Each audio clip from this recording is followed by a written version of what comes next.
اس کی صورت صرف ایک ہے، محمد الرسول اللہ۔ اگر آدمی کے اندر یقین بھی لا الہ الا اللہ والا آ جائے اور اعمال بھی اس کے محمد الرسول اللہ والے ہو جائیں، جو وجود حضور صلی اللہ علیہ وسلم کے وجود اطہر سے نکلنے والے اعمال ہیں، وہ اعمال آدمی کے وجود سے نکلنے شروع ہو جائیں، آدمی کی فکر وہی بن جائے جو حضور کی فکر تھی، آدمی کے دماغ کی سوچ وہی بن جائے جو حضور کی سوچ تھی، آدمی کا آنکھوں کا دیکھنا وہی بن جائے جو حضور کا دیکھنا تھا، جو حضور دیکھتے تھے وہ دیکھے، اور جسے حضور نے دیکھنا ناپسند کیا ہے اسے مت دیکھے۔ سمجھ گئے؟ زبان سے وہ بولے جو حضور کی زبان سے نکلتا تھا، جو حضور کی زبان سے نہیں نکلا وہ نہ نکلے، کبھی جھوٹ نہیں نکلا، کبھی غیبت نہیں نکلی، کبھی بہتان نہیں نکلا، کبھی کسی کی توہین نہیں نکلی، کبھی کسی کو گالی نہیں دی، اور ہاتھوں سے وہی نکلے جو حضور کے ہاتھوں سے نکلا، قدموں سے وہی نکلے جو حضور کے قدموں سے نکلا۔ جس کے لیے حضور چلے اس کے لیے چلے، جس کے لیے حضور نہیں چلے اس کے لیے قدموں سے مت چلے۔ غرض ہے کہ سر سے پیر تک اپنے آپ کو محمد الرسول اللہ صلی اللہ علیہ وسلم والے اعمال کے اندر لے آئے آدمی۔ اب یہ آدمی اس قابل ہے کہ اس کو اللہ کی مخلوق جتنی بھی ہے، اللہ نے جو کچھ بنایا ہے اس بنے ہوئے سے اس کو نفع ہی نفع پہنچے، ہر حال میں نفع پہنچے۔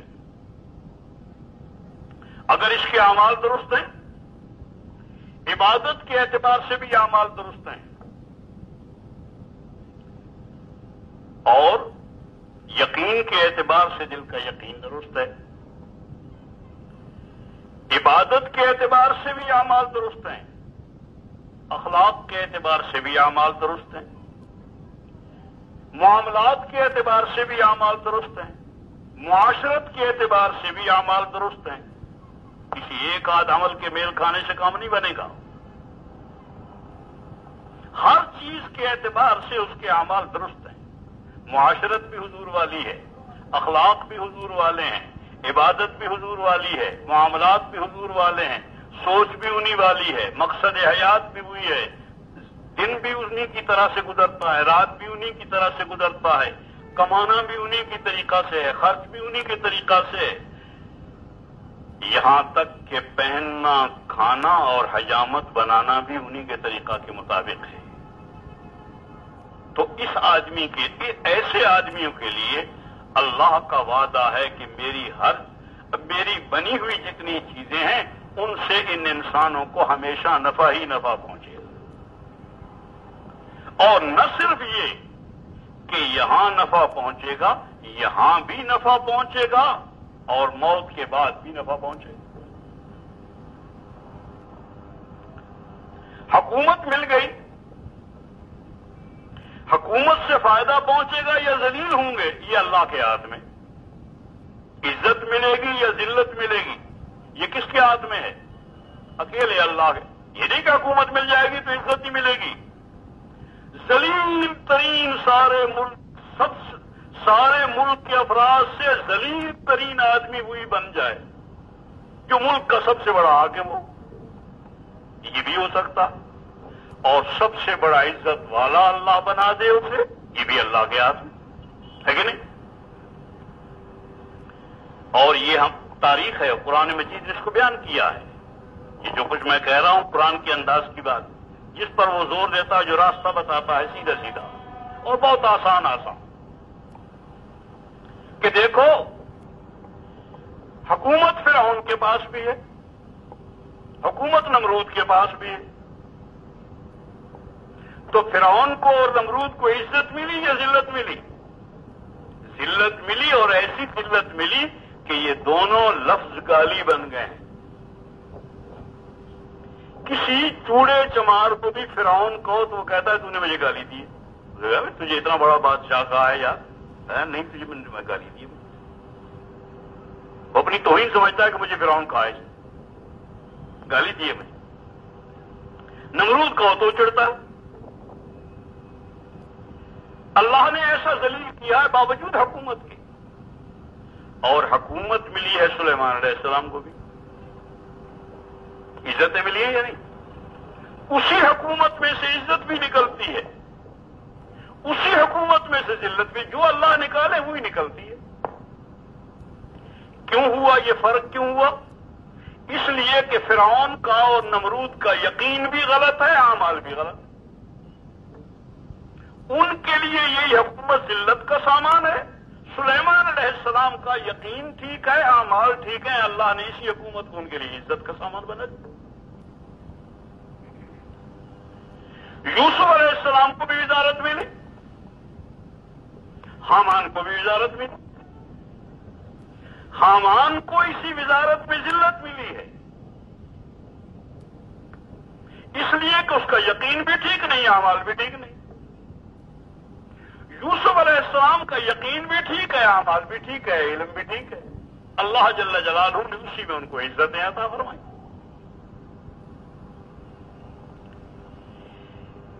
کائنات کی جتنی چیزیں ہیں، اگر ان سے فائدہ ہی فائدہ حاصل کرنا چاہتے ہو، اور ہر طرح کا فائدہ، یہاں کا فائدہ بھی اور وہاں کا فائدہ بھی، پوری زندگی جتنی تمہاری لمبی ہے، اتنی سی زندگی کی بات نہیں ہے. جتنی زندگی کو سامنے رکھ کے چل رہے ہو اتنی زندگی کی بات نہیں ہے. یہ اور انتہائی نادانی کی بات ہے کہ آدمی صرف یہاں کی زندگی کو سامنے رکھ کے چلے. بالکل غلط. دیکھو، اصل مسئلہ مستقبل کا ہوتا ہے. سارے جتنے بھی ہیں، جو بھی سمجھدار آدمی ہوتا ہے، جس کے سر میں بھیجا ہوتا ہے، کچھ نہ کچھ اللہ نے صحیح کو فکر دی ہوئی ہوتی ہے، سوچ دی ہوئی ہوتی ہے، وہ کہتا ہے کہ مستقبل کی فکر کرو، مستقبل کی فکر کرو. حال تو جیسا کیسا گزر جائے گا، مستقبل کی فکر ہو. بچوں کے مستقبل کی فکر، چھوٹوں کے مستقبل کی فکر. جتنے بھی سمجھدار ہوتے ہیں لوگ، اپنے بھی مستقبل کی فکر، دوسروں کے بھی مستقبل کی فکر ہوتی ہے. اور مستقبل بھی اصل میں کوئی زمانہ ہے، حال تو کوئی زمانہ نہیں ہے. حال جو ہے، یہ بیچارہ تو ایسا بے حال ہے.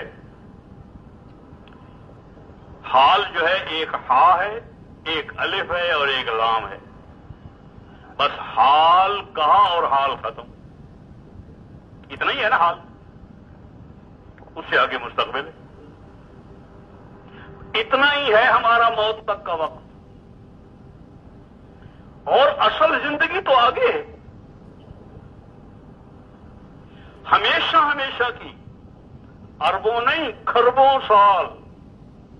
اور سال بھی وہ اللہ جل جلالہ کے شایان شان. یہاں والے سال نہیں چھوٹے چھوٹے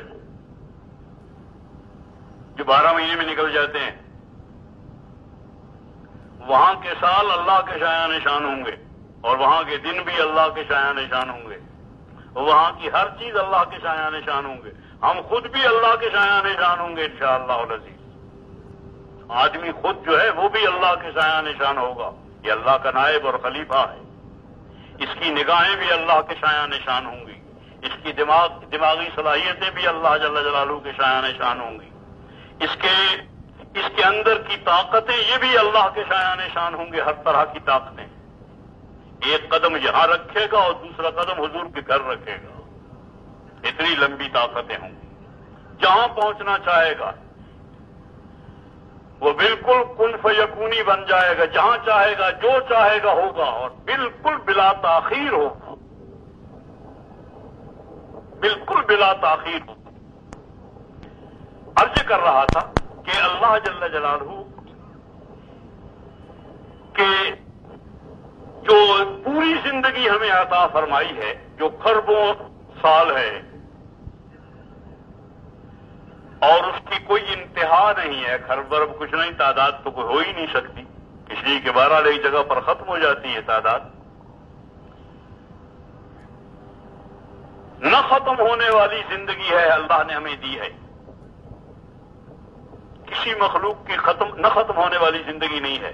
بھائی ایک اللہ ہے اور ایک بندہ ہے، یہ نہ ختم ہونے والے. وہ ایک روایت موجود ہے کہ جس وقت تمام انسان ختم ہو جائیں گے سورہ اسرافیل کے بعد، اور تمام انسان نہیں، جتنے ذی روح ہوں گے سارے ہی ختم ہو جائیں گے، کوئی چیز باقی نہیں رہے گی. اور ذی روح بھی نہیں، وہ کوئی وجود میں رہنے والی چیزیں وہ بھی ساری ختم ہو جائیں گی. تو اللہ جل جلالہ اسرائیل علیہ السلام کو بلائیں گے اور فرمائیں گے کہ یہ بتا کہ باقی کون کون ہے. تو وہ جواب میں کہیں گے کہ الہی باقی ہیں ایک تو عرش کے اٹھانے والے فرشتے، اور ایک ہیں ہم چار، یعنی اسرائیل، جبرائیل، میکائیل اور اسرافیل. یہ ہم چار بڑے فرشتے ہیں، یہ ہم موجود ہیں. اور عرش کو اٹھانے والے یہ بڑے فرشتے موجود ہیں، اور آپ ہیں. تو اللہ جل جلالہ فرمائیں گے اچھا جاؤ ان تینوں ساتھیوں کو، جو فرشتے ہیں نا تمہارے بڑے، جبریل اور میکائیل، اسرافیل، ان تینوں کی روح قبض کر لو، اور جتنے عرش کے اٹھانے والے فرشتے ہیں ان کی بھی روح قبض کر لو. ان کا بھی انتقال ہو جائے گا. ان کے انتقال کے بعد اللہ جل جلالہ پھر پوچھیں گے کہ اسرائیل اب کون کون باقی؟ نکال اللہ تو باقی ہے اور میں باقی، صرف دو باقی ہے، باقی کچھ نہیں ہے کہیں. تو اللہ جل جلالہ فرمائیں گے کہ تو بھی چلا جا، اور وہ اسی وقت اس کا انتقال ہو جائے گا کہ تو بھی مر جا، وہ بھی مر گیا. اب کون باقی ہے؟ صرف اللہ کی ذات، صرف اللہ باقی، کوئی باقی نہیں ہے مخلوق. عرض کر رہا تھا کہ ایک وقت آئے گا کہ کوئی مخلوق بھی باقی نہیں رہے گی.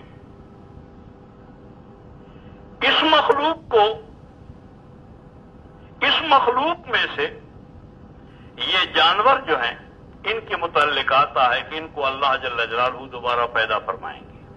انسانوں کو بھی دوبارہ پیدا فرمائیں گے اور حیوانوں کو بھی پیدا فرمائیں گے. یہ آسمان، زمین، سورج، ستارے، فرشتے، پہاڑ، پانی سارا ختم ہو، کوئی چیز باقی رہنے کے لیے اللہ نے پیدا نہیں کی ہے. یہ سب ختم ہو جائیں. اب نئے سرے سے جو پیدا ہوں گے، انسان پیدا ہوں گے اور حیوان پیدا ہوں گے. حیوانوں کو اللہ جل جلالہ پیدا کر کے جس حیوان نے دوسرے حیوان کو کوئی اذیت پہنچائی ہوگی، جس طاقتور جانور نے ضعیف کو کوئی نقصان پہنچایا ہوگا، تکلیف پہنچائی ہوگی، اس کا بدلہ دیا جائے گا، عدل کیا جائے گا. اور بدلہ دلوا کے جب ان کا عدلہ بدلہ سب کا ہو جائے گا جانوروں کا، تو اللہ جل جلالہ حکم دیں گے کہ مٹی ہو جاؤ، سارے کے سارے مٹی ہو جائیں گے، یہ بھی ختم ہو جائیں گے. اب انسان باقی ہے، یہ باقی رہنے کے لیے اللہ نے بنایا ہے، یہ ختم کرنے کے لیے نہیں ہے. اس کا حساب کتاب ہوگا. اس کو بھی اسی طرح جیسے جس نے کسی کو نقصان پہنچایا ہوگا، اللہ کے حق ضائع کیے ہوں گے، بندوں کے حق ضائع کیے ہوں گے، اس کا حساب کتاب ہوگا. اسی حساب کتاب کے مطابق اللہ جل جلالہ کا عدل ہوگا اور عفو ہوگا، دونوں کام چلیں گے. ایک حلقہ جنت میں جائے گا سیدھا براہ راست، ایک حلقہ اپنے اعمال کی سزا بھگتنے کے لیے جہنم میں جائے گا، ایک حلقہ براہ راست جہنم میں جائے گا، ایک حلقہ وہ ہوگا جو پرسرات سے گرے گا. لیکن ہے انسان باقی رہنے کے لیے، یہ ختم ہونے کے لیے نہیں ہے. ادھر جنت میں رہے گا زندہ یا جہنم میں رہے گا زندہ، لیکن ہے زندہ رہنے کے لیے. یہ بڑی جاندار چیز ہے، یہی اصل چیز ہے. انسان اسی کے لیے کل عالم پیدا کیا ہے، اور اگلی دنیا ساری بھی اسی کے لیے ہے. جنت بھی اسی کے لیے ہے، وہاں کی راحتیں بھی اسی کے لیے ہیں، وہاں کے املاک بھی اسی کے لیے، وہاں کی عزتیں بھی اسی کے لیے ہیں۔ عرض یہ کر رہا تھا کہ اس مستقبل کو سامنے رکھ کے چلنا ہے۔ اگر آدمی اپنا یقین درست کر لے اور اپنے اعمال درست کر لے تو یہاں کی چیزوں سے بھی نفع حاصل کرے گا اس حال میں تھوڑا سا وقت جو ہے، اور یہاں کی چیزیں اصل نہیں ہیں، بلکہ جو میں عرض کر رہا تھا کہ جو کچھ بنا ہوا ہے اس بنے ہوئے سے نفع ہی نفع آدمی حاصل کرے، وہ یہاں کی چیزیں بھی ہیں اور جنت بھی ہے اور جنت الفردوس بھی ہے۔ وہاں کی چیزوں سے بھی نفع وہی حاصل کریں گے جن کا یقین صحیح ہوگا، اعمال صحیح ہوگا۔ بالکل سیدھا سیدھا مختصر سا راستہ ہے۔ اب اس کو سب سے پہلا کام کرنے کا یہ ہے، کائنات میں آرام کی، عزت کی، راحت کی، غلبہ کی، قوت کی، محبوبیت کی، مرجعیت کی زندگی گزارنے کے لیے صرف دو کام کرنے ہیں۔ ایک تو اپنا یقین درست کرنا، سب سے پہلے اپنا یقین درست کرنا، اور اس کے ساتھ ساتھ اپنے اعمال درست کرنا۔ صحابہ یہ کہتے ہیں کہ تعلمنا الایمان ثم تعلمنا القرآن، پہلے ہم نے ایمان سیکھا پھر ہم نے قرآن سیکھا۔ اس لیے کہ جب تک آدمی کا یقین درست نہیں ہوتا اتنے تک آدمی کے اعمال بالکل درست نہیں ہوتے، اعمال درست نہیں ہوتے، اعمال کرتا ہی نہیں آدمی کو، ذوق ہی پیدا نہیں ہوتا، شوق ہی پیدا نہیں ہوتا اعمال کا جب ایمان نہیں ہوتا۔ ہاں جب ایمان آ جاتا ہے تو تمام اعمال کا شوق بھی ہوتا ہے اور اعمال درست بھی ہوتے ہیں اور اعمال قبول بھی ہوتے ہیں۔ اعمال کے مطابق زندگی گزارنا آدمی کے لیے آسان ہو جاتا ہے۔ ہر خیر کی طرف آگے بڑھنا آسان ہوتا ہے، ہر شر سے پیچھے ہٹنا آسان ہوتا ہے، ہر نیکی کی طرف بڑھنا آسان، ہر بدی سے پیچھے ہٹنا آسان۔ جیسے آدمی کے اندر صحت ہوتی ہے، صحت ہو تو آدمی آگے بڑھنا چاہے آگے بڑھ سکتا ہے، پیچھے ہٹنے کی ضرورت ہو تو پیچھے ہٹ جاتا ہے۔ اسی طرح جب ایمان آتا ہے تو اندر ایک قوت پیدا ہوتی ہے جو نظر نہیں آتی کسی کو بھی، نہ خود ایمان والے کو نظر آتی ہے نہ کسی اور کو نظر آتی ہے، جیسے صحت نظر نہیں آتی لیکن اندر ہوتی ہے۔ جب وہ صحت ایمانی اندر آ جاتی ہے تو ہر خیر کی طرف آگے بڑھنا آسان ہوتا ہے اور ہر غلط سے پیچھے، ہر بدی سے پیچھے ہٹنا آسان ہوتا ہے۔ شراب چھوڑنی ہے اسے چھوڑ دے، سود چھوڑنا اسے چھوڑ دے، جو چھوڑنے کی چیزیں ہوں گی وہ چھوڑنی آسان ہو جائے۔ اسی بنا پر سید الکونین صلی اللہ علیہ وسلم نے مکہ معظمہ میں سب سے پہلے ایمان سکھایا اور اس پر 13 سال لگائے۔ صرف ایمان اور اس کی دعوت، صرف ایمان اور اس کی دعوت اور اس کے متعلق اخلاق، انہی کو سیکھا گیا۔ جب ایمان آ گیا کہ جو کچھ ہوتا ہے کس سے ہوتا ہے؟ صرف اللہ سے ہوتا ہے، اور اللہ جل جلالہ ہر چیز میں نفع رکھ دیں اس کی صورت کیا ہے؟ محمد الرسول اللہ، وہ بھی ایمان۔ یہ یقین پیدا ہو گیا۔ اب جب اللہ کے رسول نے کہا کہ نکلو گھر سے اور اپنی سب چیزوں کو چھوڑو، گھر بھی چھوڑو، بھی بچوں کو بھی چھوڑو، زراعت کو بھی چھوڑو، تجارت کو بھی چھوڑو، راحت کو بھی چھوڑو، آرام کو بھی چھوڑو اور نکلو۔ کہاں جائیں گے؟ مجھے معلوم نہیں کہاں جاؤ گے، یہاں سے نکلو۔ حکم یہ ہے کہ یہاں سے نکلو، اپنا سب کچھ چھوڑو۔ یہ امت ایمان والی تھی، سب کچھ چھوڑتی ہے۔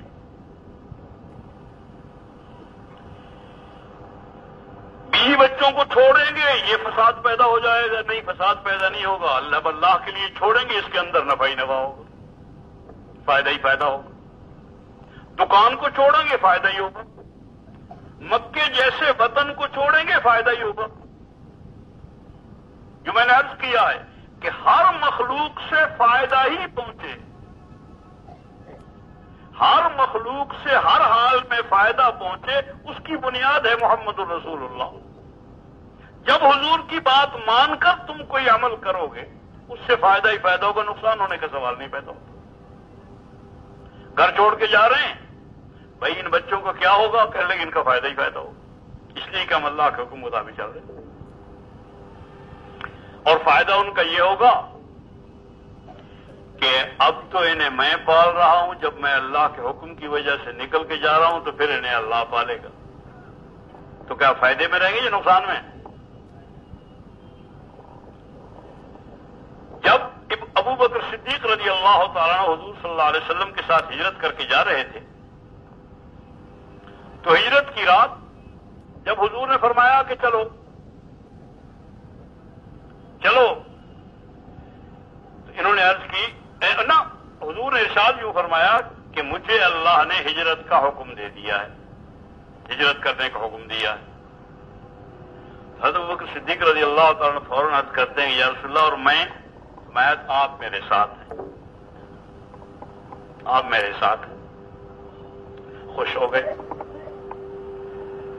اور ارشاد فرمایا، عرض کیا حضور صلی اللہ علیہ وسلم کی خدمت میں کہ یا رسول اللہ، میں نے 2 اونٹنیاں پال رکھی ہیں اسی نیت سے کہ جب اللہ حکم دیں گے تو اللہ کرے گا کہ میرا نصیبہ بھی جا کے کہ میں بھی ساتھ ہوں گا، 1 اونٹنی میری 1 اونٹنی آپ، 2 اونٹنیاں میں نے پہلے ہی پال رکھی۔ بہت شاندار۔ حضور صلی اللہ علیہ وسلم نے ارشاد فرمایا کہ ابو بکر اللہ آپ کے مال میں برکت عطا فرمائے، میرا یہ جی چاہتا ہے کہ میں ہجرت کر رہا ہوں، ہجرت کروں اپنے مال کے ساتھ، کسی کے مال کے ساتھ نہیں۔ بڑا فرق پڑتا ہے اس سے، بڑا فرق پڑتا ہے اس سے، کسی کے مال سے ہجرت کرنا نہیں، اپنے مال سے ہجرت کرنا۔ تو میرا جی چاہتا ہے کہ میں اپنے مال سے ہجرت کروں۔ اس پر ابو بکر صدیق رضی اللہ تعالیٰ عنہ نے فوراً عرض کیا کہ یا رسول اللہ بہت اچھا، آپ اپنے مال سے ہجرت کریں، وہ اونٹنی جو ہے بجائے میرا ہدیہ قبول کرنے کے آپ قرضہ لے لیں مجھ سے، آپ کی اپنی ہو جائے گی۔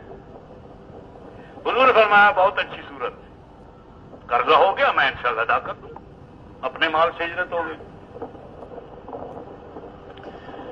قرضہ لے لیا، دونوں اونٹنیاں بن گئیں۔ اب جس وقت نکلنے لگے تو حضرت، جس بات پہ مجھے قصہ یاد آیا تھا، یہ حضرت ابو بکر صدیق رضی اللہ تعالیٰ عنہ گھر گئے اور اپنے گھر میں جتنا مال رکھا ہوا تھا سارا کا سارا ساتھ لے لیا۔ مال جتنا رکھا ہوا تھا یہ سارے کا سارا ساتھ لے لیا اور لے کر چلے گئے۔ یہ بات ابو بکر نے اعلان نہیں کیا کہ میں سارا مال لے کے جا رہا ہوں، اس لیے کہ وہ تو جو کرتے ہیں اللہ کے لیے کرتے ہیں، قرآن کی گواہیاں ہیں ان کے حق میں، اللہ کے لیے کرتے ہیں، اور جب آدمی اللہ کے لیے کیا کرتا ہے تو اس کو ظاہر نہیں کیا کرتا کسی مخلوق پر، اور نہ چاہتا ہے کہ یہ مخلوق پہ ظاہر ہو۔ وہ تو یوں ہوا کہ دوسرے دن صبح کو، یہ تو رات کو نکل گئے، دوسرے دن صبح کو حضرت ابو بکر صدیق کے والد ابو قحافہ رضی اللہ تعالیٰ عنہ یہ تشریف لائے، بوڑھے تھے اور نابینا ہو گئے تھے، صدیق اکبر کے والد۔ یہ جب گھر میں داخل ہوئے، باہر سے آ کے دستک دی، گھر میں داخل ہوئے تو داخل ہوتے ہی حضرت اسماء کہتی ہیں، حضرت صدیق اکبر رضی اللہ تعالیٰ عنہ کی صاحبزادی، وہ یہ کہتی ہیں کہ میں آگے بڑی دادا جان سے سلام کرنے کے لیے، تو دادا جان نے میرے سر پہ ہاتھ رکھا، پیار کیا، اور ساتھ یہ فرمایا کہ اسماء ایسا معلوم ہوتا ہے کہ صدیق تمہیں جان اور مال دونوں سے فتنے میں ڈال گیا، خود بھی گیا اور مال بھی لے گیا۔ حضرت اسماء کہتی ہیں، یہ ماں تھوڑی سی عمر کی بچی ہیں، بالغ بھی نہیں ہے، نابالغ بچی، نابالغہ بچی کا یہ شعور ہے کہ کہتی ہیں کہ میں نے، صاحب بدایہ نے نقل کیا ہے واقعہ، کہ میں نے دادا جان کا ہاتھ پکڑ لیا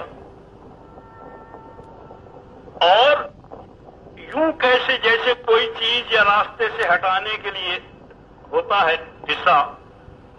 میں ذرا دادا جان کے آگے آگے چلی ہاتھ پکڑ کے, اور اپنے سر میرے ایک جگہ پر بہت خوبصورت خوبصورت قسم کے پتھر چن کے رکھے ہوئے تھے. میں نے ڈھیری لگائی ہوئی تھی, پتلے پتلے گول گول خوبصورت خوبصورت پتھر جو ہیں کھیلنے کے لیے بچیوں کا, وہ پتھر میں نے ایک جگہ پر اکٹھے کر رکھے تھے, ڈھیری لگی ہوئی تھی. اس ڈھیری پر میں نے اب دادا جان کو ساتھ لیے ڈھیری کی جب قریب گئی تو میں نے اپنا دوپٹہ اس پر پھینک دیا ڈھیری پر. اور دادا جان چونکہ نابینا تھے تو اپنے دوپٹے کے اوپر ہاتھ رکھوا کے میں نے کہا سب کچھ رکھا ہوا ہے, سب کچھ رکھا ہوا ہے. میرے دل میں تو یہی تھا کہ پتھر رکھے ہوئے ہیں اور پیسہ بھی پتھر ہی ہے, اس میں کیا رکھا ہے. تو میں نے کہا سب کچھ رکھا ہوا, اور واقعی دادا جان نے ذرا سا ہاتھ مارا تو میں نے کہا ہاں خیر مال سے فتنے میں یہ بال رکھا ہوا ہے. خود چلا گیا, مال تو ہے ہی. دادا جان کو اطمینان ہو گیا. ابھی مسلمان ہوئے نہیں تھے, مسلمان بعد میں ہوئے. عرض کر رہا تھا کہ یہاں سے آ کے ظاہر ہوئی بات کہ ابوبکر سارا مال لے کے گئے تھے اور اس طرح سے لے کے چلے گئے تھے کہ گویا گھر خالی تھا.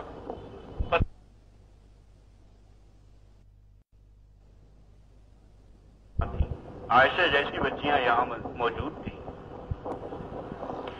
اہلیہ موجود ہیں, بچے موجود ہیں, ابا موجود ہیں.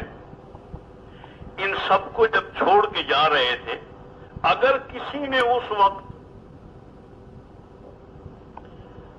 ابو بکر صدیق رضی اللہ تعالیٰ عنہ سے پوچھا ہوتا مسلمانوں میں سے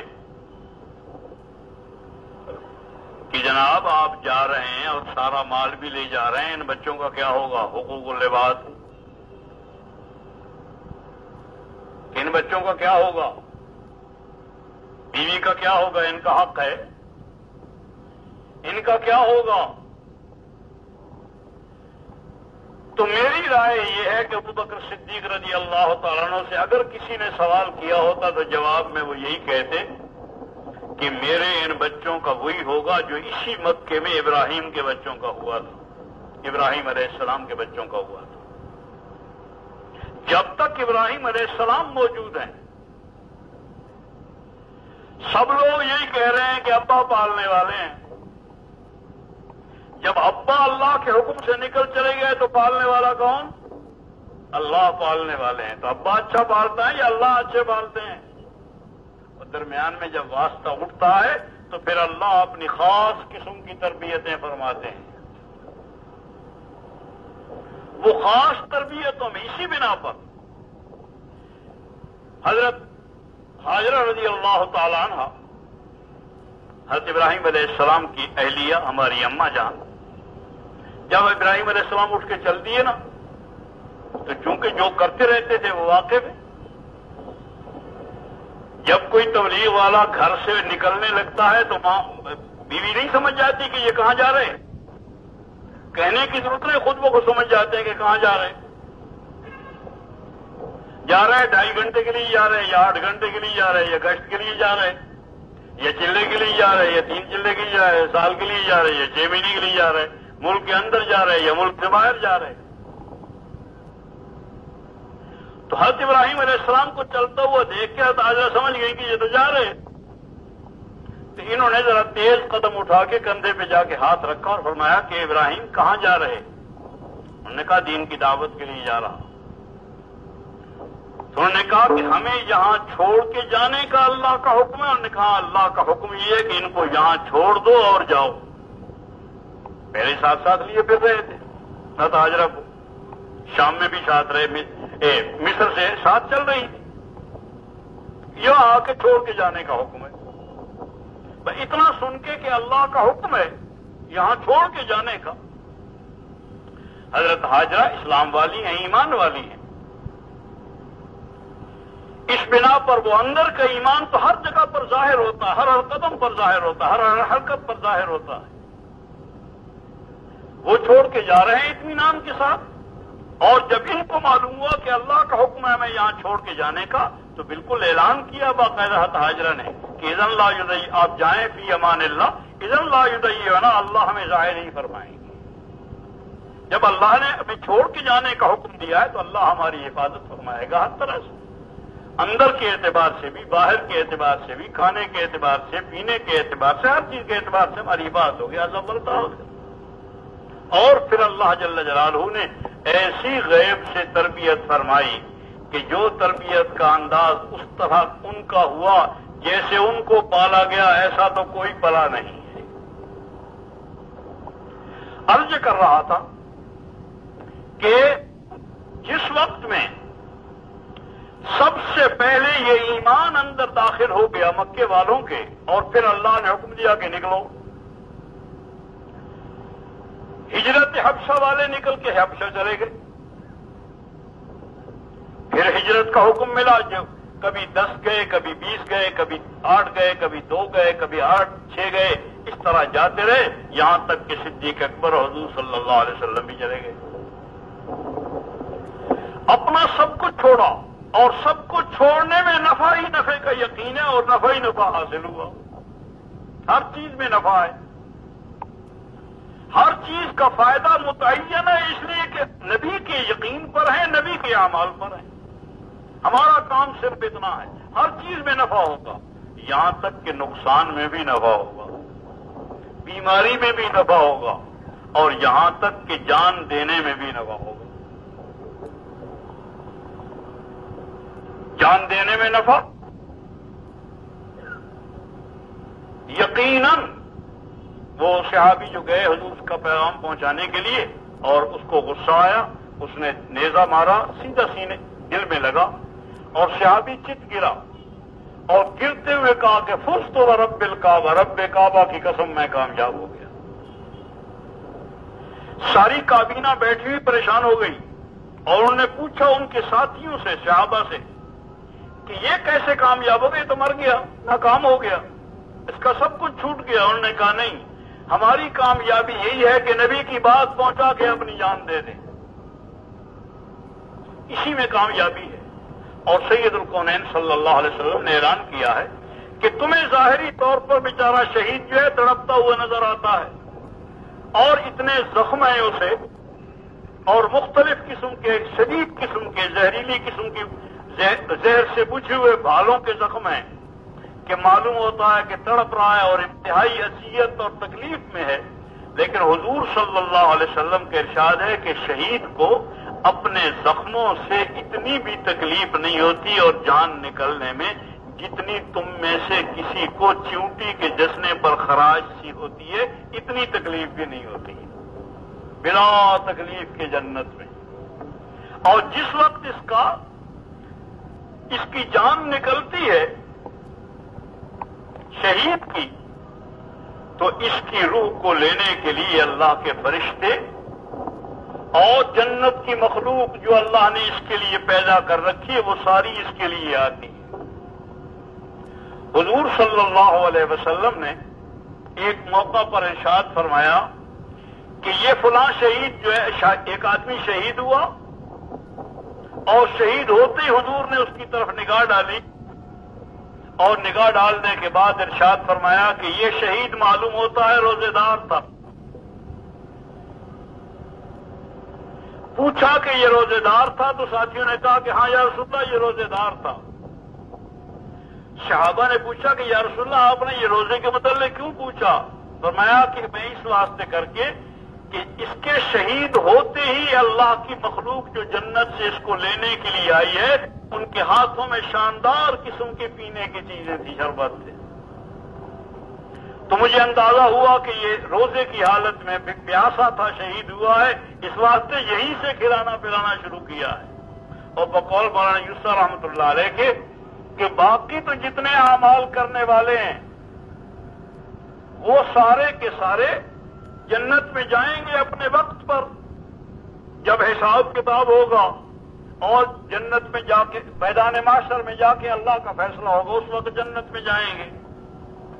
لیکن جو اللہ کے لیے جان دینے والا ہے، شہادت حاصل کرنے والا ہے، مرنے والا ہے، جان دینے والا ہے میدان میں، اس کا جس وقت میں انتقال ہوتا ہے، انتقال ہوتے ہی ساری جنت اس کے حوالے کر دی جاتی ہے، اسی وقت جنت میں داخلہ ہو جاتا ہے اس کا، اور اس کو ایک نہایت شاندار سواری مل جاتی ہے، جیسے ہوتا ہے نا ہوائی جہاز، جہاں جی چاہے ساری جنت میں پھرو، اور کبھی یہاں کبھی وہاں، کبھی حضور کی جنت میں، کبھی ابوبکر کی جنت میں، کبھی عمر کی، سارا شہید کے حوالے ہے، سارا ملک، ساری خدا کی جنت، ساری خدا کی خدائی اس کے ہاتھ میں ہے۔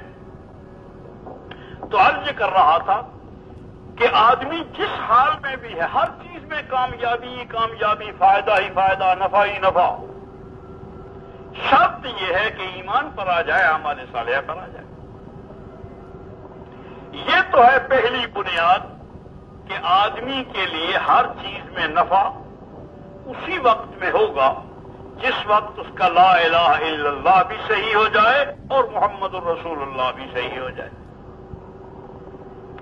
اب اس کی ذرا سی تفصیل کہ ایمان کسے کہتے ہیں۔ ایمان تو اندر کے یقین کا نام ہے۔ جہاں تک زبان کا تعلق ہے، اگر یہی یقین جس کو میں کہہ رہا ہوں کہ مخلوق سے نہ ہونے کا یقین، اکیلے خالق سے سب کچھ ہونے کا یقین، کسی مخلوق سے کچھ نہ ہونے کا یقین پہلے ہے، بقول مولانا یوسف رحمۃ اللہ علیہ کے کہ دیکھو جیسے مرے ہوئے سانپ سے کچھ نہ ہونے کا یقین ہے، اسی طرح ساری مخلوق سے نہ ہونے کا یقین ہونا چاہیے۔ سمجھئے؟ جیسے مرے ہوئے سانپ سے کچھ نہیں ہوتا، ایسے ہی حکومت سے کچھ نہیں ہوتا، ایسے ہی ایٹم سے کچھ نہیں ہوتا، ایسے ہی اسلحہ سے کچھ نہیں ہوتا، ایسا ہی پیسے سے کچھ نہیں ہوتا، کسی بڑے چھوٹے سے کچھ نہیں ہوتا، چونٹی سے لے کے جبریل علیہ السلام تک صرف جو کچھ ہوتا ہے اللہ سے ہوتا۔ اس کا نام ایمان ہے، دل کا یقین۔ اگر دل میں یہ یقین نہیں ہے، اگر دل میں یہ یقین نہیں ہے اور آدمی اس یقین کو زبان پر سے کہہ رہا ہے تو اس کا نام نفاق ہے، اسی کا نام نفاق ہے۔ اور یہ ہم نہیں کہہ رہے، یہ صحابہ یہی کہتے، صحابہ کے ہاں اس کی تعریف یہی تھی۔ اگر دل میں یقین نہیں ہے اور زبان پر ہے، اس کا نام نفاق ہے، اور اگر دل میں بھی نہیں ہے اور زبان پر بھی یہ یقین نہیں ہے تو اس کا نام کفر ہے۔ زبان پر بھی یہ یقین نہیں ہے اور دل میں بھی نہیں ہے، اس کا نام کفر ہے۔ اس بنا پر کفر سے بھی نکلنا ہے اور نفاق سے بھی نکلنا ہے۔ دل میں یقین جب تک نہیں بیٹھتا ہے اتنے تک ایمان کامل نہیں ہوتا ہے۔ زبان سے کہنا اچھی بات ہے، اور اللہ کا شکر ادا کرو کہ زبان پر ہے، اس لیے کہ جو یہاں تک پہنچ گیا ہے یہاں تک بھی پہنچ جائے گا، اس توقع پر ہے۔ یہ نہیں کہ ہو گیا کام، ارے بھائی نہیں، یہ زبان تک اگر روٹی پہنچ جائے تو پیٹ بھر جاتا ہے؟ بھائی اندر جائے گا تو جب ہی کام بنے گا۔ یہ زبان پر جو کلمہ ہے نا، ایسا ہی ہے جیسے زبان پر روٹی رکھی ہوئی ہو، اب اگر اس کو چبائے گا اور اندر جائے گی تو پیٹ بھرے گا، اور اگر اندر نہیں جائے گا تو پیٹ نہیں بھرے گا۔ اسی طرح اگر زبان پر کلمہ ہے اور دل تک نہیں پہنچا ہے تو کام نہیں چلے گا، اس کو دل تک پہنچانا ہے۔ دل کے یقین کا نام ایمان ہے۔ اور اس کی مثال یوں سمجھو، ایمان کی بھی اور اعمال کی بھی، یہ زبان سے کہنے کی اور تقریریں کرنے کی اور سننے کی چیزیں نہیں ہیں، بلکہ اپنے اپنے ٹھکانے پر جب یہ آتی ہیں تو جب ہی فائدہ حاصل ہوتا ہے اس کا۔ جیسے 303 کی گولی ہے نا بھائی، 303 کی گولی اگر کسی آدمی کے ہاتھ میں ہو اور وہ زور سے مارے مرغی کو تو شاید مرغی بھی نہ مرے۔ 303 کی گولی ہاتھ میں ہے اور یوں کر کے ماری تو مرغی بھی نہیں مرے گی اس سے۔ ہو سکتا ہے کہیں سرور پہ لگ جائے تو مر بھی جائے، لیکن عام طور پر مرغی بھی نہیں مرے گی۔ اور وہی 303 کی گولی جو ہے اگر اس کو بندوق میں رکھ کر 303 کی بندوق جو ہوتی ہے اس میں رکھ کر اس گولی کو چلایا جائے تو شیر بھی مر جاتا، اس لیے کہ وہ گولی کی جگہ جو ہے وہاں سے چلی ہے، اپنی جگہ پر پہنچ گئی ہے۔ جب اپنی جگہ پر پہنچتی ہے گولی تو پھر اس کی طاقت ظاہر ہوتی ہے۔ اسی طرح ایمان کی طاقت اس وقت میں ظاہر ہوگی جب دل میں بیٹھ جائے گا، یہاں جب پہنچ جائے گا تو پھر اس یقین کی اور ایمان کی طاقت ظاہر ہوتی ہے، اور اتنی بڑی طاقت ہے کہ اللہ کی قسم کائنات کی جو سب سے بڑی طاقت ہے اس پر بھی ایمان ہی غالب آئے گا۔ ہر زمانے میں غالب آیا اور آخر میں بھی یہ ہمارے زمانے میں بھی غالب آئے گا۔ جو حضور صلی اللہ علیہ وسلم اطلاع دے کے گئے ہیں، یہ جو طاقتیں ہیں نا ظاہری، یہ کبھی روم کی صورت میں، کبھی فارس کی صورت میں، کبھی انگریز کی صورت میں، کبھی امریکہ کی صورت میں، کبھی روس کی صورت، یہ جتنی طاقتیں دنیا میں آ رہی ہیں اور کہتے ہیں کہ یہ پہلی سے بڑھ کر ہے اور یہ اس سے بڑھ کر ہے اور یہ اس سے بڑھ کر طاقت ہے، ان کا آخری درجہ جو ہے نا وہ دجال ہے۔ ان کا آخری درجہ ان طاقتوں کا دجال ہے، وہ سب سے بڑی طاقت ہے۔ اس لیے ایک حدیث پاک میں آتا ہے کہ دجال اتنی بڑی طاقت ہے کہ جس وقت میں جو کہے گا اسی وقت میں وہ ہو جائے گا، اسی وقت میں وہ ہونے لگے گا۔ مادی طاقتیں اور استدراج کی طاقتوں کا منتہا دجال ہے۔ حاکم کو محبوب بنا دینا، سرسبز علاقے کو ویران کر دینا، یہ فوری طور پر دجال کے دور میں ہوگا۔ کہے گا کہ دیکھو نہایت سرسبز و شاداب ملک ہے، اس ملک کے لوگوں میں ملک میں پہنچ گیا اور یہ کہا کہ دیکھو مجھ پر ایمان لے آؤ، میں خدا ہوں۔ اور وہ کہتے ہیں کہ ہم ایمان نہیں لاتے، تو کہتا ہے کہ دیکھو میں ابھی یہ ساری شادابی جتنی ہے قحط سے تبدیل ہو جائے گی، اور واقعی قحط سے تبدیل ہو جائے گی، کچھ نہیں رہے گا، پریشان ہو جائیں گے لوگ، ایمان لے آئیں۔ مادی طاقتوں میں سب سے بڑی طاقت دجال۔ اس دجال پہ غالب کون آئے گا؟ ایمانی غالب آئے گا۔ یہ پہنچے گا، حدیث پاک میں آتا ہے کہ دجال جو ہے یہ سب سے بڑا فتنہ ہے، دنیا کا کوئی فتنہ اتنا بڑا نہیں جو سب سے بڑا فتنہ دجال ہے، حضور کا ارشاد ہے۔ اور یہ دجال مدینہ میں اور مکہ یہ دو شہر ہیں جن میں داخل نہیں ہوگا، باقی ہر جگہ پر پہنچے گا، ان شہروں میں داخل نہیں ہو سکے گا۔ اللہ ان دو شہروں کو اس عظیم فتنے سے محفوظ فرمائے گی۔ یہ ایسے مبارک اور پاکیزہ شہر ہیں یہ دونوں۔ لیکن اتنی بات ہے کہ جو لوگ اسی دجالی یقین والے ہوں گے وہ مدینے سے اور مکے سے نکل کر اس کے بعد پہنچ جائیں گے وہیں۔ یہ الگ صورت ہے۔ جو مادی یقین مال پر یقین رکھنے والے اور مادی چیزوں پر یقین اللہ کی ذات پر یقین رکھنے والے وہ نکل کر باہر پہنچ جائیں گے۔ اسی دوران میں ایک ایمان والے کو دجال پکڑ لے گا اور اس سے کہے گا کہ دیکھو مجھ پر ایمان لے آؤ ورنہ میں تمہیں ختم کر دوں گا، قتل کر دوں گا۔ تو وہ کہے گا کہ قتل کر دو، مجھے یہ یقین ہے تو شکل سے نظر آ رہا ہے کہ تو دجال ہے، جو علامتیں حضور نے بتائی ہیں وہ تیرے اندر موجود ہیں، تو دجال ہے، مجھے اپنے نبی کی بات پر یقین ایمان ہے، تو دجال ہے، میں تجھ پر ایمان نہیں لا سکتا۔ تو دجال کو غصہ آئے گا اور اس غصے میں اس کے دو ٹکڑے کر کے ختم کر دے گا اسے۔ مر جانے کے بعد دجال اپنے لوگوں کو اور وہاں کے لوگوں کو اس کے درمیان میں دو ٹکڑوں کے چل کے دکھلائے گا فخر کے ساتھ کہ دیکھو میں نے قتل کر دیا ہے۔ یہ بہت کہتا تھا کہ میں ایمان والا ہوں، میں ایمان والا ہوں، اپنے نبی کی بات پر ایمان رکھتا ہوں۔ اور اس کے بعد یہ دجال اس آدمی سے کہے گا کہ زندہ ہو جا، اور اس کے کہنے پر پھر زندہ ہو جائے گا۔ کوئی آدمی زندہ ہو جائے گا تو اس کو یہ کہے گا کہ دیکھ یہ تیرے آدمی سارے گواہ ہیں تیرے ملنے والے کہ میں نے تجھے قتل کیا اور دوبارہ زندہ کیا، اب تو مجھ پر ایمان لیا۔ کہنے لگے اب تو بالکل یقین ہو گیا مجھے کہ میرے نبی کی بات آتا ہے، اب تو آنکھوں دیکھی بات ہو گئی۔ حضور نے یہی کہا ہے کہ یہ قتل کرے گا اور پھر زندہ ہو جائے گا وہ ایمان والا۔ اب تو میرا دل جو ہے وہ اپنے یقین کے اعتبار سے اپنے بالکل آخری درجوں پر پہنچ گیا ہے،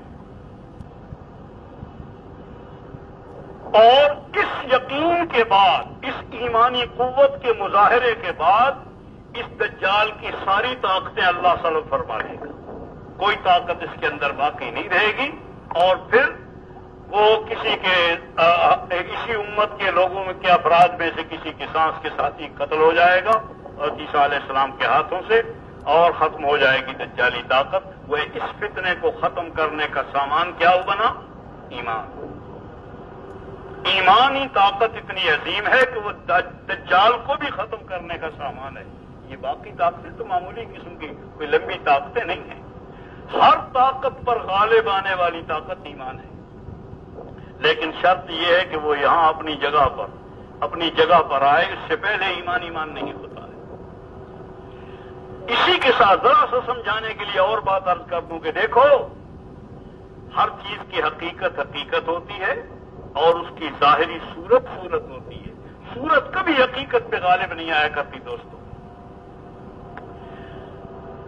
ایمان کی رہ گئی ہے صورت، صاف لفظوں میں عرض کروں، ایمان کی صورت باقی رہ گئی اور نام اور رسم باقی رہ گئی، اور یہ مادہ جتنا بھی ہے، مال و دولت وغیرہ، یہ ساری حقیقت ہے، واقعہ ہے، موجود ہے سامنے۔ اس بنا پر یہ حقیقت جو ہے، چاہے چھوٹی سی ہے، بے قوت ہے، لیکن یہ ایمان پہ غالب آئی ہوئی آج کل۔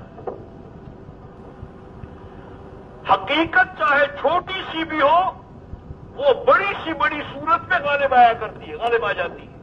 دنیا کا دستور یہی ہے۔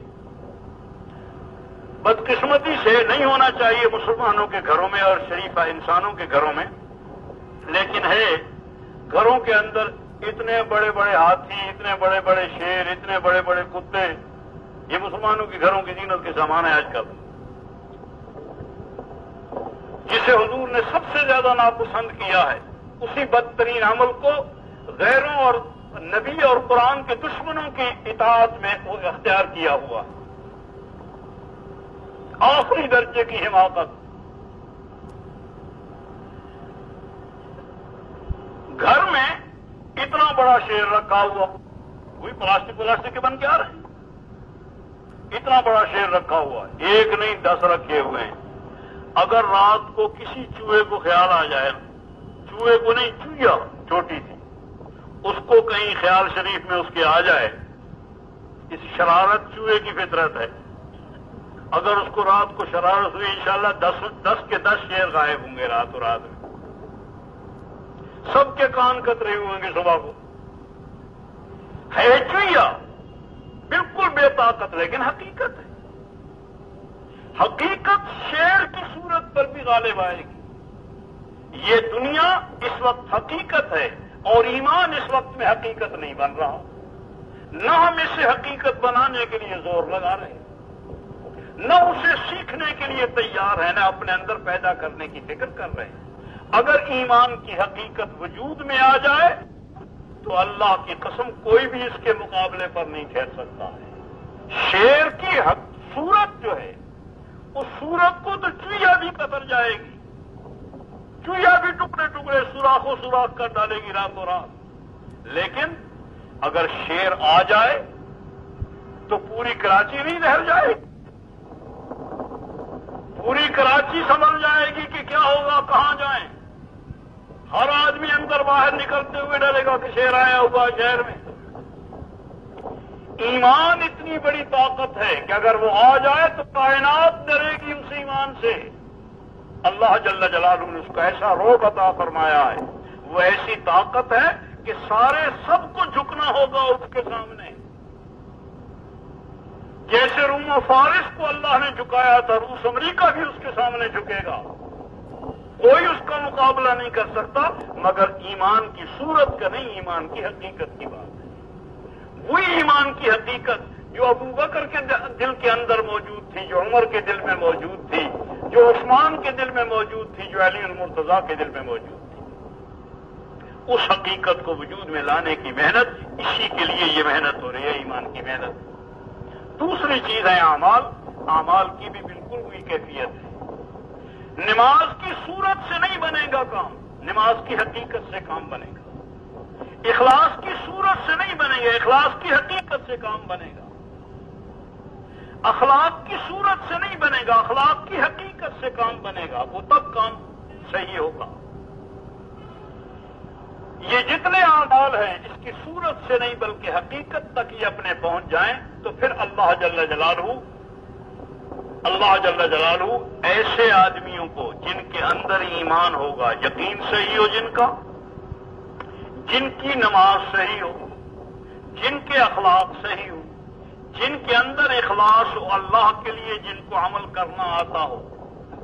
عمل جب تک اللہ کے لیے نہیں ہوتا، جب اللہ کی طرف منسوب ہوگا تو اللہ کی طاقت ہوگی اس میں، جب ہمارا عمل ہوگا تو ہماری طاقت ہوگی، ہماری طاقت تو کوئی چیز نہیں ہے۔ اس وقت میں عمل ہمارے ہو رہے ہیں اور کسی مخلوق کے لیے ہو رہے ہیں۔ جو مخلوق کے لیے عمل ہوتا ہے اس کی کوئی طاقت نہیں ہوگی، اس سے تعفن تو پھیلتا ہے، طاقت نہیں ملتی ہے، اس سے پریشانی تو پیدا ہوتی ہے، سکون نہیں ملتا ہے۔ جب کوئی عمل اللہ کے لیے ہو جاتا ہے تو اللہ کی طرف منسوب ہونے کی وجہ سے اس کے پیچھے اللہ کی طاقت ہوتی ہے، پھر وہ چھوٹا سا عمل بھی اتنی بڑی طاقت ہوتا ہے کہ براہ راست اللہ جل جلالہ سے دلوانے والے بنتا ہے۔ اسی بنا پر حضور نے فرمایا کہ جب کوئی مشکل پیش آئے 2 رکعت نماز پڑھ کے جو مانگو اللہ سے اللہ عطا فرما دے گا، بشرطے کہ وہ اللہ کے لیے ہو۔ تو عرض یہ کر رہا تھا کہ ایمان اور اعمال یہ جس وقت آدمی کے اندر پیدا ہو جائیں، سب سے پہلا کام کرنے کا یہی ہے۔ اور دوسرا کام کیا ہے؟ دوسرا کام وہی ہے جس کے لیے اللہ نے ہمیں پیدا کیا۔ یہ سب کچھ آ گیا، ایمان سیکھ لیا، اخلاق سیکھ لیے، عبادت سیکھ لی، اللہ اخلاص سیکھ لیا، اللہ کی یاد سیکھ لی، حضور صلی اللہ علیہ وسلم کا علم حاصل کر لیا، یہ سب حاصل ہو گیا۔ یہ سب حاصل ہو گیا تو کام پورا نہیں ہو گیا۔ ابھی تو تم مسلح ہوئے ہو، کسی کام کے بنے ہو، اس سے پہلے تو کسی کام کے تھے نہیں۔ اب وہ کام کرو جس کام کے لیے پیدا ہوئے۔ جیسے فوج ہوتی ہے نا، بھائی وردی پہنو، پریڈ کرو، اپنے اندر قوت جسمانی بھی پیدا کرو، اور یہ اسلحہ بھی سیکھو چلانا، اسلحہ بھی چلانا سیکھ لیا، اور نیچے سے اوپر تک وہ ہوائی جہاز اور سب کچھ اڑانا پڑھانا، اور اس کا جو ہے وہ جتنے نیا سے نیا اسلحہ ہے اس سارے کو چلانا، بٹھانا، اٹھانا، چلانا سب سیکھ لیا۔ بس سیکھنے کے بعد کام ختم ہو گیا؟ نہیں، سیکھنے کے بعد اب تم کام کے بنے، اب کام کرو۔ ایمان آ گیا، اخلاق آ گئے، عبادت آ گئی، معاملات صحیح ہوئے، اس کو سیکھنے پر وقت لگا، اور جس وقت میں اس کو سیکھ لیا ہے، اس کے سیکھتے سیکھتے بھی اور اس کے سیکھنے کے بعد ان کو سیکھنے کی غرض یہی ہے کہ تم نے اس ساری انسانیت کو اس ایمان پہ لانا ہے، اس عبادت پہ لانا ہے، ان اخلاق پہ لانا ہے، اس نبی کی معاشرت پہ لانا ہے۔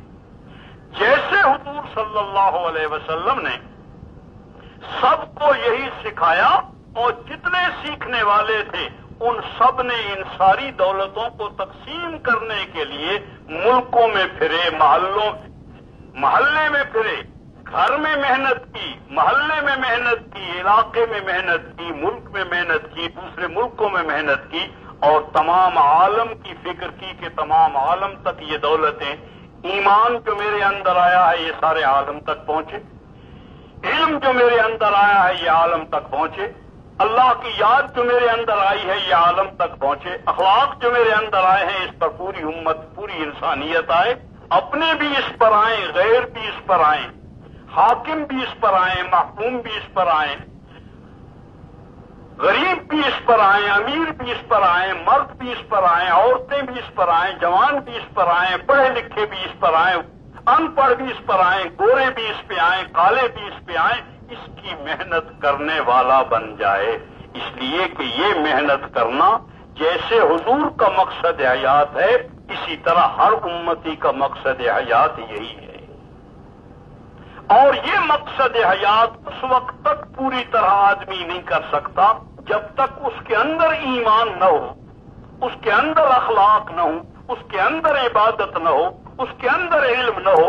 ان ساری چیزوں کو اپنے اندر لو اور اس کو عالم تک پہنچاؤ۔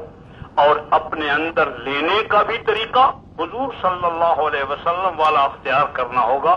ایمان کو جو سیکھنا ہوگا تو حضور کے طریقہ کے مطابق، جیسے حضور نے مکے میں چلتے پھرتے دعوت دیتے ہوئے ایمان سکھایا ہے، اسی طرح جو ایمان سیکھے گا اس کو حقیقت ایمان اور اسی طرح کا اصلی ایمان حاصل ہوگا، اسی کو اسی طرح کا علم حاصل ہوگا جو حضور کی دعوت کے انداز پر علم حاصل کرے گا، اسی انداز پر اللہ کی یاد کو حاصل کرے گا، اسی انداز پر حضور کے اخلاق کو حاصل کرے گا۔ اور جو ترکیبیں تم لڑاؤ گے اور اس کو سیکھنے کے لیے نئے نئے کڑاک کھڑے کرو گے، ان سے کبھی یہ چیز حاصل نہیں ہوگی جو مکے والا ایمان تھا، جو مکے والے اخلاق تھے، جو مکے والی معاشرت تھی، جو مکے والی یاد تھی، جو مکے والا علم تھا، اس طرح سے ہی حاصل ہوگا جو محمد الرسول اللہ صلی اللہ علیہ وسلم نے اس کا طریقہ اختیار کیا تھا۔ ایمان کی دعوت دو، اللہ ایمان نصیب فرمائیں، ایمان قوی سے قوی تر ہوتا جائے۔ علم کی دعوت دو، اللہ جل جلالہ تمہیں علم عطا فرمائیں گے۔ اللہ کی یاد کی دعوت دینے والے بنو، اللہ تمہیں یاد کی حقیقت نصیب فرمائیں گے۔ اخلاق کی دعوت دو، اللہ تمہیں اخلاق نصیب فرمائیں گے۔ جو حضور صلی اللہ علیہ وسلم نے ان چیزوں کے لیے طریقہ اختیار کیا، اسی طریقہ پر کرنے سے اللہ جل جلالہ وہ سب کچھ عطا فرمائیں گے جو اس وقت امت کو عطا فرمایا تھا۔ اور اسی کے ساتھ ساتھ آخر کی بات یاد کر دوں کہ حضور صلی اللہ علیہ وسلم نے دعوت کے ساتھ ساتھ دعوت کے لیے جن چیزوں کو برداشت کیا، کچھ کرنا پڑا نا برداشت، ایک حضور کو نہیں، تمام انبیاء علیہ السلام نے جو کچھ برداشت کیا، دعوت کے ذیل میں جو کچھ برداشت کرنا پڑا، بھوک صحیح ہے یا نہیں صحیح، گالیاں سنی ہے یا نہیں سنی، پتھر کھائے ہیں یا نہیں کھائے، گرمیاں صحیح ہیں یا نہیں صحیح، ملک سے بے ملک ہوئے ہیں یا نہیں، گھر سے بے گھر ہوئے ہیں یا نہیں، خون بہائے ہیں، جانیں دی ہیں، ہر طرح کی قربانیاں کی ہیں۔ خود تمام انبیاء علیہ السلام نے، خود سید الکونین صلی اللہ علیہ وسلم نے اور سید الکونین صلی اللہ علیہ وسلم کے 100% ساتھیوں نے وہ سب قربانیاں دی ہیں جو انبیاء علیہ السلام نے دی اور حضور صلی اللہ علیہ وسلم نے دی۔ جب ان قربانیوں کے اندر سے ہم نکلیں گے، اپنے مال قربان کریں گے، اپنی جانیں قربان کریں گے، اپنی اولادیں قربان کریں گے، اپنے گھر وطن اور راحتیں قربان کریں گے، اور حضور کی دعوت کے ذیل میں ان سب چیزوں کو حاصل کرنے کے لیے اور ان کو عالم تک پہنچانے کے لیے محنتیں اور قربانیاں کریں گے، اللہ جل جلالہ کامیابیاں نصیب فرمائیں گے۔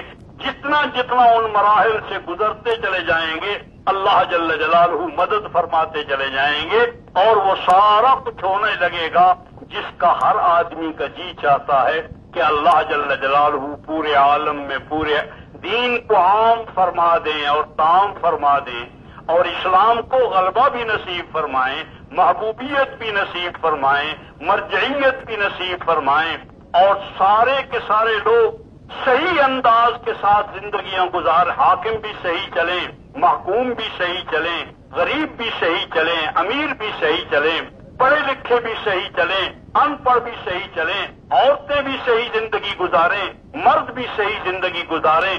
یہ پاکیزہ زندگی اور وہ مدینے والی زندگی اللہ جل جلالہ اسی وقت میں عطا فرمائیں گے جب مکے والی زندگی کو اختیار کر لیا جائے گا۔ ایک سیدھا سیدھا راستہ ہے اور بالکل آسان راستہ ہے۔ اس راستے کی محنت کرنے کے لیے اور اس راستے پر خود چلنے کے لیے اور پوری انسانیت کو چلانے کے لیے حوصلوں کے ساتھ اپنے وقت لگاؤ کہ ہم اتنا اتنا مال لگانے کو تیار ہیں اور اتنا اتنا وقت لگانے کے لیے تیار ہیں۔ اللہ کی قسم، انسانیت کے سب سے بڑے محسن وہی لوگ ہوں گے جو اس وقت میں قربانیاں کر کے انسانیت کو صحیح راستے پر چلا کر انسانیت کے سکون کا سامان بنے، عزت کا سامان بنے، راحت کا سامان بنے، اس لیے کہ انسانیت دنیا میں کبھی اتنی پریشان نہیں ہوئی جتنی اس وقت میں پریشان ہے۔ اس پریشانی کو رفع کرنے کا سامان بنو۔ تھوڑی سی قربانیاں کرنے سے اللہ جل جلالہ ہماری پریشانیاں بھی دور فرمائیں گے اور کائنات کے رہنے والی ساری انسانیت بلکہ ساری مخلوق کی پریشانیوں کو بھی دور فرمائیں گے۔ ہمت اور حوصلے کے ساتھ بتائیں کون کون لمبے لمبے اوقات کے لیے، ایک ایک سال کے لیے جو پرانے کام کرنے والے ہیں اور جو پرانے کام کرنے والے نہیں ہیں، نئے کام کرنے والے، وہ سال پرانے کام کرنے والے سال سال کے لیے، 8 مہینے کے لیے، 4 مہینے کے لیے، 6 مہینے کے لیے، ملک کے اندر پھرنے کے لیے، ملک سے باہر پھرنے کے لیے اپنے نام لکھوائیں، اور جتنے نئے لوگ ہیں وہ جلد از جلد کام کرنے والے بننے کے لیے 4 مہینوں کے لیے اور چلوں کے لیے اپنے نام لکھوائیں۔ بیٹھے رہیں، اللہ آپ کو جزائے خیر دے۔ ایک بات سمجھانے کی کوشش کیے، اس کی عملی صورتیں اللہ پیدا فرمائیں، اس لیے کہ یہ تو آپ جانتے ہی ہیں کہ دوستو صرف سننے سے اور کہنے سے کام نہیں بنتا بلکہ کرنے سے کام بنے گا، اور کرنے والے ہم ہی ہیں۔ اس وقت میں کوشش کرو اس بات کی، اٹھ کے جانے کی شکل بالکل اختیار نہ کریں، اس لیے کہ یہ صورت سے ہی نہیں بنتی بلکہ یہ سمینا و عصینا کی شکل بن جاتی ہے، حقیقت نہیں ہوتی تو بھی صورت صحیح نہیں ہے۔ اس بنا پر عرض کر رہا ہوں کہ اطمینان سے بیٹھے رہیں اور اس کے لیے دعائیں کریں، تدبیریں کریں، کوششیں کریں کہ جو کچھ کہا گیا ہے اللہ اس ایمان اور اعمال صالحہ کی بنیاد پر دنیا میں زندگی اور دنیا کی جو رائج غلط زندگی چل رہی ہے اس میں تبدیلیاں فرمائیں تمام ملکوں میں، تمام عالم میں، اور اس کے لیے ہماری جان و مالوں کو قبول فرما لیں۔ اس کے لیے اوقات لکھوانے کی تدبیریں کریں، ہمت اور حوصلے کے ساتھ بولیں۔ میرے بولنے کا وقت ختم ہوا، صرف لکھنے والا اٹھے اور لکھانے والے اٹھیں۔ مجمع کے اندر لکھنے والے بھی موجود ہیں، جہاں جہاں تک یہاں آواز آتی ہے ہمیں لکھواتے رہیں، جہاں آواز نہیں آتی وہیں پر لکھنے والے موجود ہیں، لکھنے والے کھڑے ہو جائیں اور لکھانے والے کھڑے ہوں، اس کے علاوہ کوئی آدمی اٹھے نہیں۔ اللہ جزائے خیر عطا فرمائے، جو وقت آپ نے لگایا ہے اسے اللہ قبول فرمائے اور مزید کے لیے اس کا سامان بنائے۔ جی